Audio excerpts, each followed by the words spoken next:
नमस्कार साथियों, आज हम एनसीईआरटी महेश बरमाल का जो है सार संग्रह वन लाइनर बुक पढ़ने वाले हैं, जिसमें ग्रह से संबंधित जो है क्वेश्चन करने वाले हैं हम।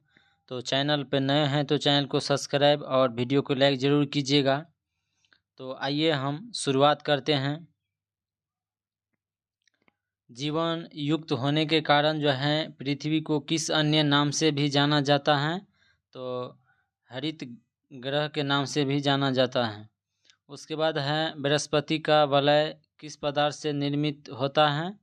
तो सिलिकेट के कारण जो सिलिकेट से जो है इसका निर्माण होता है।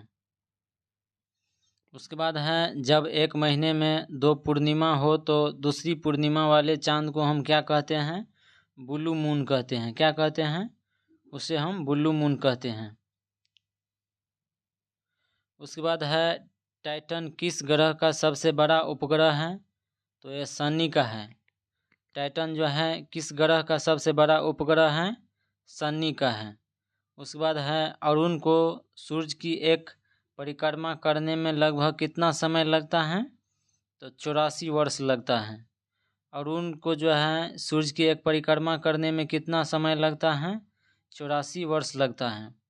उसके बाद है शनि को जो है सूर्य की एक परिक्रमा पूरा करने में कितना समय लगता है? तो 29.5 वर्ष का समय लगता है। किसको? शनि को। तो शनि के जो है सूर्य की परिक्रमा पूरा करने में लगभग कितना समय लगता है? 29.5 वर्ष समय लगता है।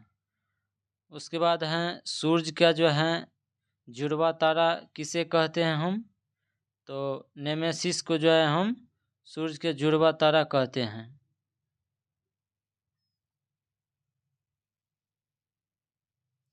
उसके बाद है किस ग्रह के दिन का मान अवधि और उसके अक्ष का जो है झुकाव लगभग पृथ्वी के दिन के समान है?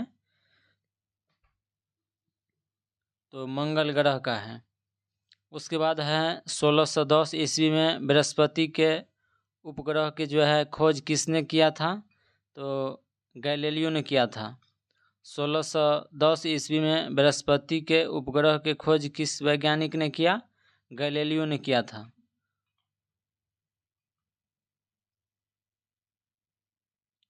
उसके बाद है वे ग्रह जिनके जो हैं चारों ओर वलय हैं, वो बृहस्पति, शनि, अरुण और वरुण, ये चारों ग्रह के पास जो हैं वलय हैं। उसके बाद है सबसे बड़ा और चमकीला क्षुद्र ग्रह कौन सा है? सेरेस है। सेरेस जो है ये सबसे बड़ा और चमकीला क्षुद्र ग्रह है। सौर परिवार का दूसरा सबसे बड़ा उपग्रह कौन सा है? तो टाइटन है। सौर परिवार का दूसरा सबसे बड़ा उपग्रह कौन है? टाइटन है।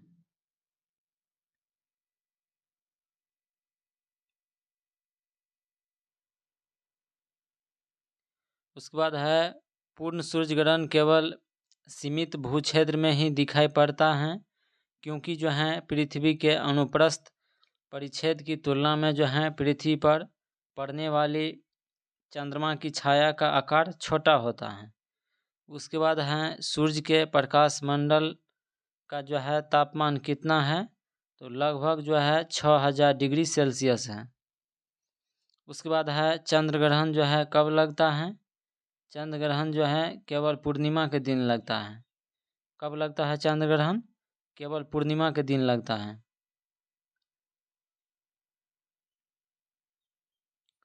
उसके बाद है शांति का जो है सागर किस उपग्रह पर स्थित है?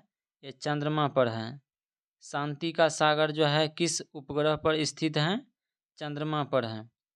फोबोस एवं डिवोस जो है फोबोस एवं डिमोस जो है किस उपग्रह का जो है किस ग्रह का उपग्रह है? तो ये मंगल का जो है मंगल ग्रह का उपग्रह है 2, फोबोस एवं डिमोस।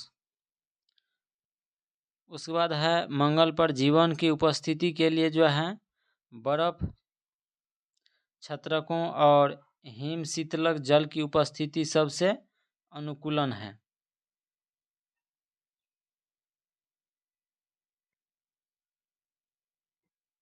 उसके बाद है चंद्रमा के धरातल पर दो व्यक्ति एक दूसरे से जो है बात क्यों नहीं सुन सकते हैं?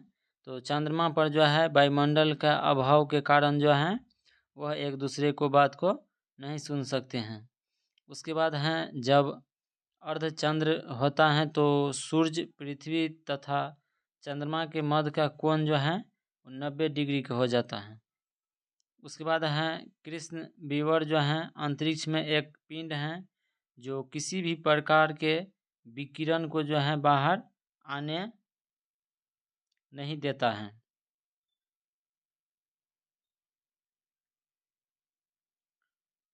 इसका जो है कारण उच्चतम घनत्व है। उसके बाद जब किसी वस्तु को पृथ्वी से चंद्रमा पर ले जाया जाता है तो उसका भार घटकर 1/6 भाग हो जाता है। उसके बाद हैं तारे के जो है नष्ट होने के लिए कौन सी आकाशीय परिघटना उत्तरदायी है? तो ये कृष्ण विवर जो है कृष्ण छेद ये हैं। उसके बाद है कृष्ण छेद सिद्धांत को जो है किसने प्रतिपादित किया था? तो एस चंद्रशेखर ने प्रतिपादित किया था।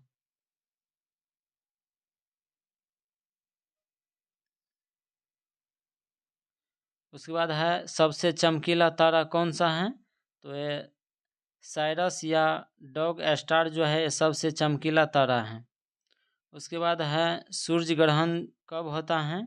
तो केवल जो है अमावस्या के दिन जो है सूर्य ग्रहण लगता है। उसके बाद है एक निश्चित आकृति में व्यवस्थित तारे को समूह को हम क्या कहते हैं? नक्षत्र कहते हैं। एक निश्चित आकृति में व्यवस्थित तारों के समूह को हम क्या कहते हैं? नक्षत्र कहते हैं। उसके बाद है ब्रह्मांड में सबसे दूर स्थित तारा जो है कौन सा है? इकारस है, जो सबसे दूरी पर है।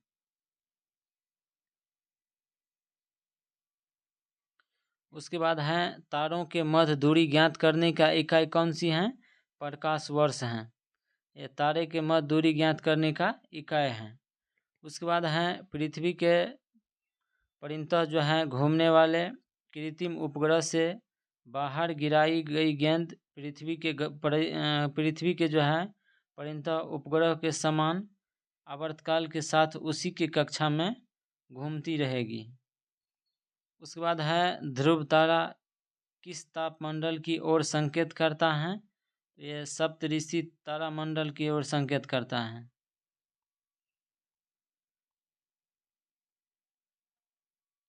उसके बाद है मंगल और बृहस्पति के कक्षा के जो है मध्य सूर्य की परिक्रमा करने वाला आकाशीय पिंड को जो है क्या कहते हैं? उसे हम क्षुद्र ग्रह कहते हैं, जो मंगल और बृहस्पति के बीच में स्थित हैं। क्षुद्र ग्रह जो है किन दो ग्रह के बीच में स्थित हैं? मंगल और बृहस्पति के जो है बीच में स्थित हैं क्षुद्र ग्रह। उसके बाद है उल्का जो है, उल्का को क्या कहते हैं हम? टूटता हुआ तारा।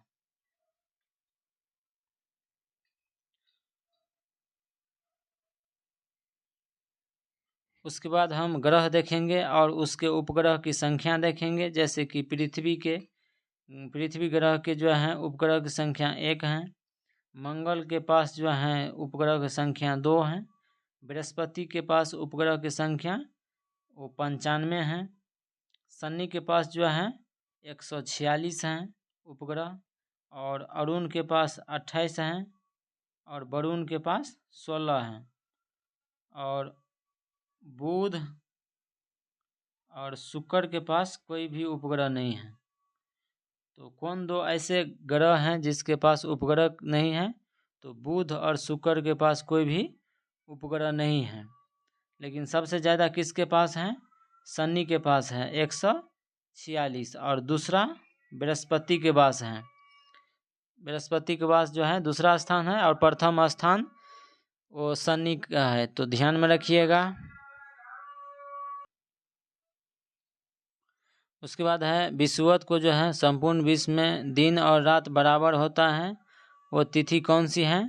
तो 21 मार्च और 23 सितंबर को जो है दिन और रात जो है बराबर होते हैं विषुवत रेखा पे। उसके बाद है वर्ष भर रात और दिन जो है किस स्थान पर जो है बराबर होते हैं? भूमध्य रेखा पर बराबर होते हैं। उसके बाद है करक संक्रांति के समय जो है उत्तरी गोलार्ध के किस स्थान पर 12 घंटे का दिन होता है? तो विषुवत रेखा पर जो है 12 घंटे का दिन होता है।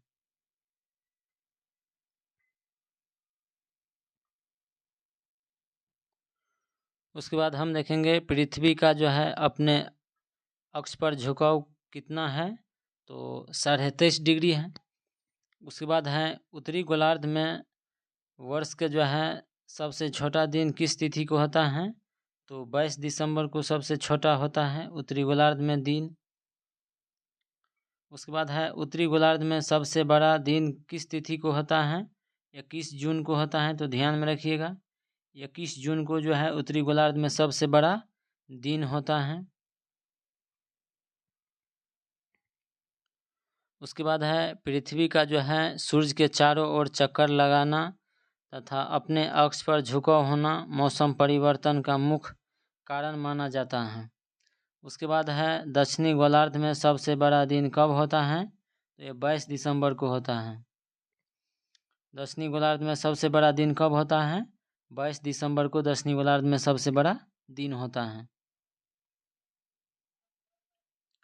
उसके बाद हम देखेंगे उपसौर और अपसौर, और इससे जो है एक क्वेश्चन आते हैं बार बार एग्जाम में, और इस बार भी TRE 3 में आए हुआ था एग्जाम 1 to 5 में। तो उपसौर किसे कहते हैं, पृथ्वी जब सूर्य से जो है निकटतम दूरी पर होती हैं तो उसे हम उपसौर कहते हैं, और ये स्थिति 3 जनवरी को होता है। ऐसी घटना कब होता है, तो 3 जनवरी को होता है, जब पृथ्वी सूर्य से जो है निकट दूरी पर हो जाते हैं उसे जो है उपसौर कहते हैं, जो 3 जनवरी को होता है। उसके बाद है अपसौर, पृथ्वी जब सूर्य से जो है अधिकतम दूरी पर होते हैं उसे हम अपसौर कहते हैं, और ये घटना 4 जुलाई को होता है।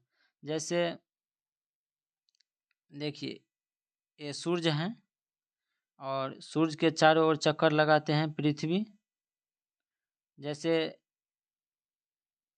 ये सूर्य हो गया और पृथ्वी ऐसे चक्कर लगाते हैं, तो पृथ्वी हो गया ये,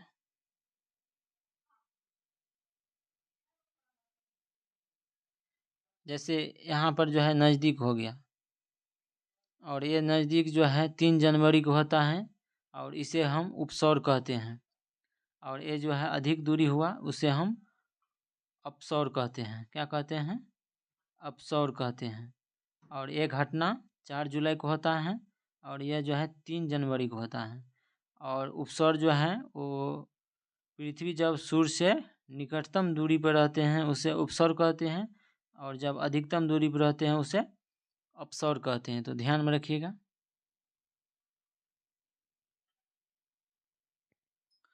उसके बाद है वार्षिक तापांतर जो है किस अक्षांश पर न्यूनतम होता है, ये भूमध्य रेखा पर जो है न्यूनतम होता है। उसके बाद है प्रधान याम्योत्तर तथा विषुवत रेखा का प्रतिच्छेदक बिंदु जो है कहाँ अवस्थित है, तो ये अटलांटिक महासागर में अवस्थित है। उसके बाद है शून्य अंश अक्षांश तथा शून्य अंश देशांतर बिंदु का प्रतिच्छेदन जो है अटलांटिक महासागर में अवस्थित है।